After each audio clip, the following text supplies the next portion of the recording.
Hello everyone, welcome back to the session. आज का session आपकी जिंदगी बदल देगा, क्योंकि आज हम बात करने वाले about this NCERT. As you know, ये आपकी बायोलॉजी की एनसीईआरटी है। बहुत ही प्यारी एनसीईआरटी है, हमें पसंद आती है। बायोलॉजी सब्जेक्ट ही कुछ ऐसा है कि हमें पसंद आता है, क्योंकि इंटरेस्टिंग होता है। जैसे कि आपको पता है कि ह्यूमंस के बारे में पढ़ना, प्लांट्स के बारे में पढ़ना एक इंटरेस्ट की बात होती है। क्लासिफिकेशन पढ़ना एक इंटरेस्ट की बात होती है, rather than solving that dumb physics, जो कि हमें बोर करता है हमेशा कि यार इसे इस डायरेक्शन में लेके जाएंगे तो कैसे करेंगे। एक्चुअली फिजिक्स सबसे ज़्यादा इंटरेस्टिंग होता है, बट बच्चों को बायोलॉजी लगता है। बार बार यही एनसीईआरटी पढ़ते हैं, फिर भी उनका स्कोर उतना ज़्यादा बूस्ट नहीं होता। What is the reason behind that? आज हम वही ढूंढेंगे एंड मैं आज आपको बताऊंगा कि लास्ट के 5 मंथ्स के अंदर मैंने कैसे एनसीईआरटी को प्रिपेयर किया था, मैंने कैसे बाकी की सभी चीज़ों को मैनेज किया। सो दैट्स व्हाई कि मेरा स्कोर बूस्ट हो गया इन सभी जर्नी के अंदर एंड मेरी जर्नी सिंपल हो गई। एक्चुअली आपको लगता होगा ना कि me as a biology educator मेरी जर्नी बहुत ज़्यादा सिंपल होगी बायोलॉजी के रिलेटेड में। पढ़ लिया, याद हो गया, क्वेश्चन बना लिया। एक्चुअली ऐसा नहीं होता, किसी के साथ भी ऐसा नहीं होता। टॉप से लेकर टॉप एजुकेटर ले लो, या तो आपका कोई भी बच्चा ले लो, स्टूडेंट ले लो, स्टार्ट वो कहाँ से करता है? एक समझ से करता है, एक कॉन्सेप्ट से करता है। उसके बाद वो क्या करता है? सब्जेक्ट को समझता है, स्ट्रैटेजी समझता है, स्ट्रैटेजी बनाता है, खुद की स्ट्रैटेजी बनाता है। सब्जेक्ट के अंदर डीप जाने के बाद कहीं उसे क्वेश्चन सॉल्व होते हैं। तो मैं जानता हूं कि अगर आपको कुछ दिक्कत आ रही है तो आज आपको इस एंटीडोट के बारे में बताना चाहता हूं। अगर देखना, जस्ट इमेजिन कि आपको किसी पॉइजन से कुछ हुआ है एंड कुछ आप मरने वाले हो, कुछ भी हुआ है। So this is the antidote, पूरी नीड की जर्नी बचा सकता है। इसका एक रीजन है, क्योंकि देखना, अगर फिजिक्स के अंदर कम मार्क्स आएंगे तो उसे नेगोशिएट करेगा या तो उसे थोड़ा सा आपका भर देगा बायोलॉजी। क्यों? क्योंकि अगर बायोलॉजी के अंदर 360 आउट ऑफ 360 आ गए ना, तो फिजिक्स में अगर थोड़ा सा कम आएगा ना, 100 के आगे, 100 के लगभग, तो भी आपका बैलेंस हो जाएगा। एक बैलेंस बहुत इंपॉर्टेंट चीज है। इस चीज के लिए आपको केमिस्ट्री और बायोलॉजी को फोकस करना पड़ेगा। इतना तक, यहां तक सभी चीजें समझे। बट अभी बात है, हमारे पास लास्ट 5 मंथ्स है।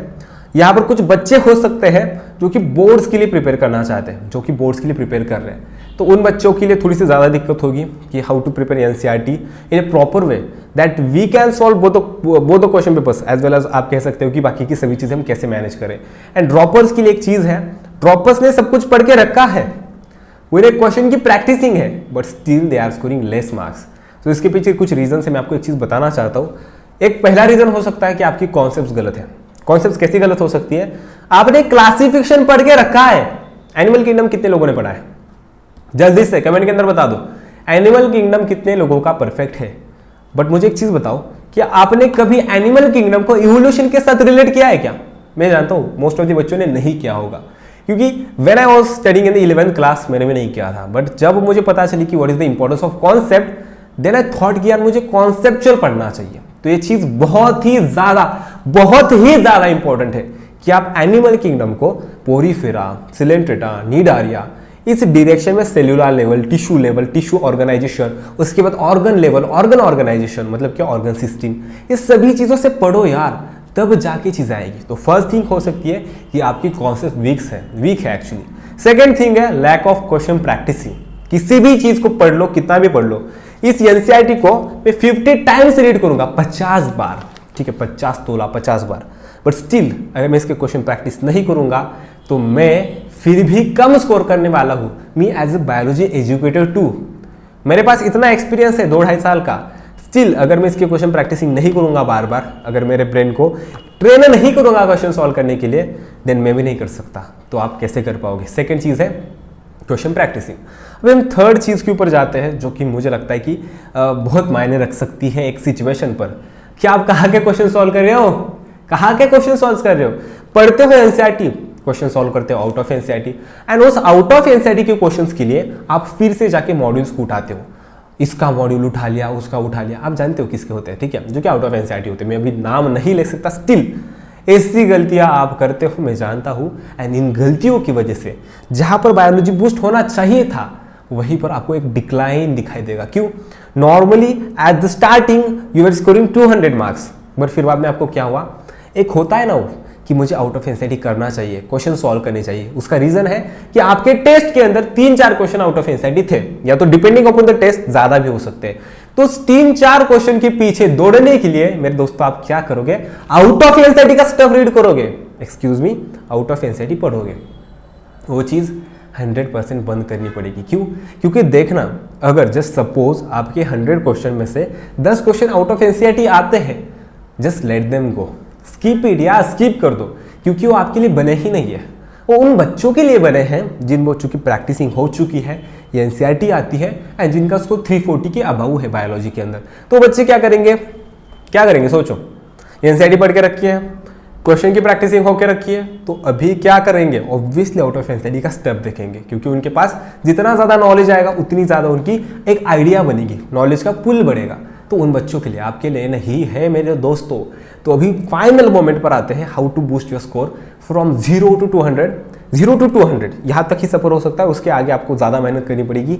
And from 200 to 340, that is the our criteria and the limits.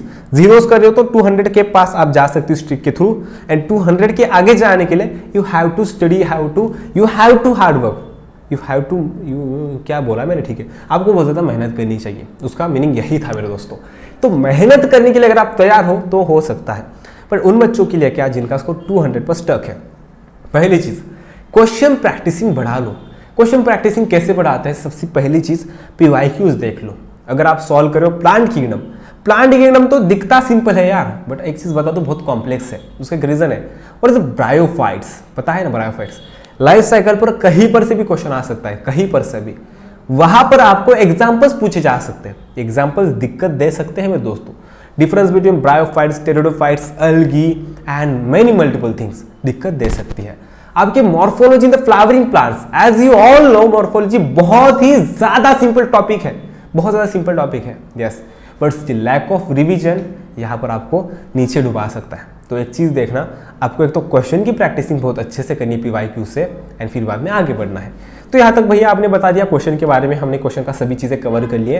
Next बताओ कि एनसीईआरटी को कैसे पढ़ते हो, व्हाट इज द एक्चुअल तरीका to read the NCERT. Simple चीज़ है, यहाँ पर देखना, ये मेरी एनसीईआरटी है। If you can look here, मैंने फ्रंट कैमरा स्टार्ट किया है, so you will not able to look here, आपको ये थोड़ा सा टेढ़ा दिखेगा, टेढ़ा है बट मेरा है। तो यहाँ पर साइड के स्पेस में you will able to catch the actually short notes, ठीक है, ये साइड के स्पेस में एक्चुअली शॉर्ट नोट्स है। सो ये साइड की स्पेस क्यों दी है, एनसीईआरटी ने मुझे साइड की स्पेस क्यों दी है, उसका एक रीज़न है, मैं वहाँ पर शॉर्ट नोट्स बना सकूँ। तो आपको एनसीईआरटी पढ़ना है, one most important thing, you have to read it, conceptually read करना है उससे।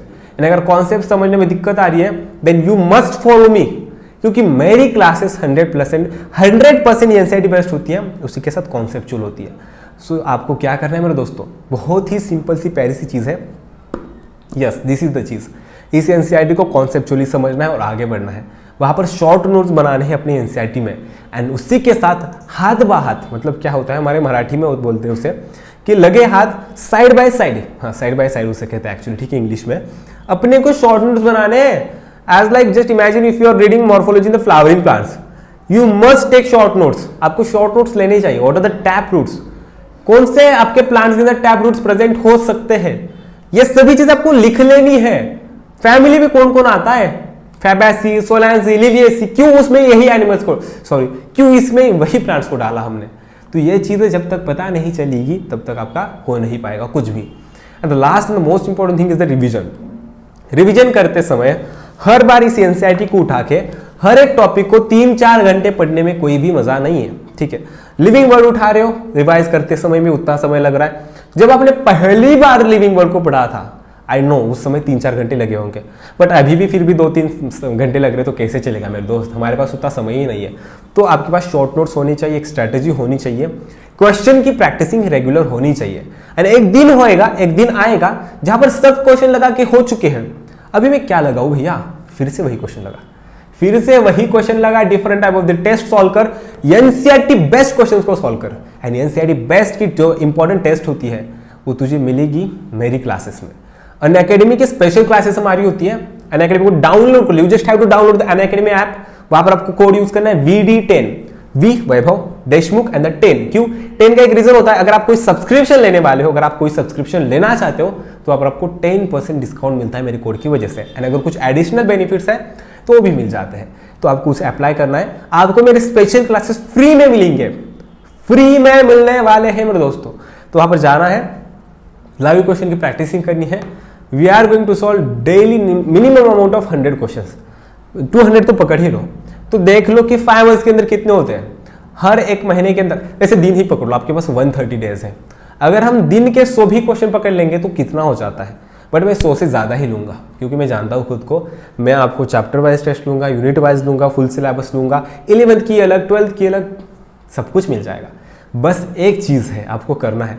आपको एक एग्जाम्पल बताना चाहता हूँ कि आज मेरा फार्माकोलॉजी का एक एग्जामिनेशन थी, पेपर था। मेरी पढ़ाई उतनी ज़्यादा नहीं हुई थी, स्टिल मैं उस क्वेश्चन पेपर को मैंने क्रैक किया एंड आई नो कि I am going to score good amount of score. उसका एक रीज़न है, क्योंकि मेरे एक दोस्त थे जिसे आप जानते हो, मयूरी मैम, ठीक है। उन्होंने क्या किया था, उन्होंने हर एक चैप्टर के शॉर्टेस्ट नोट्स बनाए थे जो कि एकदम बढ़िया थे, बढ़िया।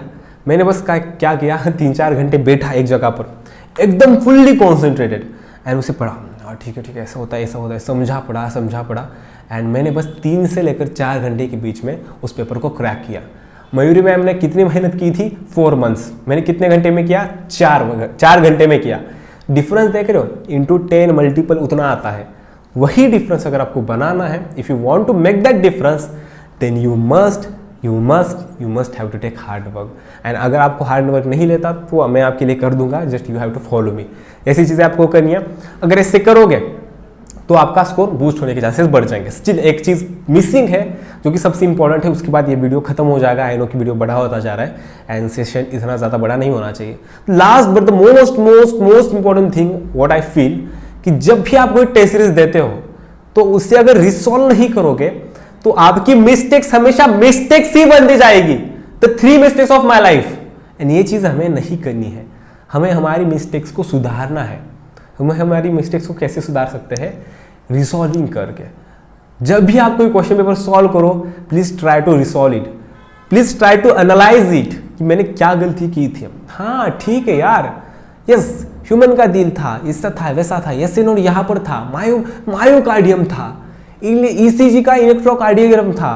ओके तो मेरी ये गलती थी क्या, मैंने समझ लिया, एनसीईआरटी को पढ़ लिया, आगे बढ़ गया। जब तक गलतियों को रिसॉल्व नहीं करोगे तब तक वो कुछ नहीं हो सकता।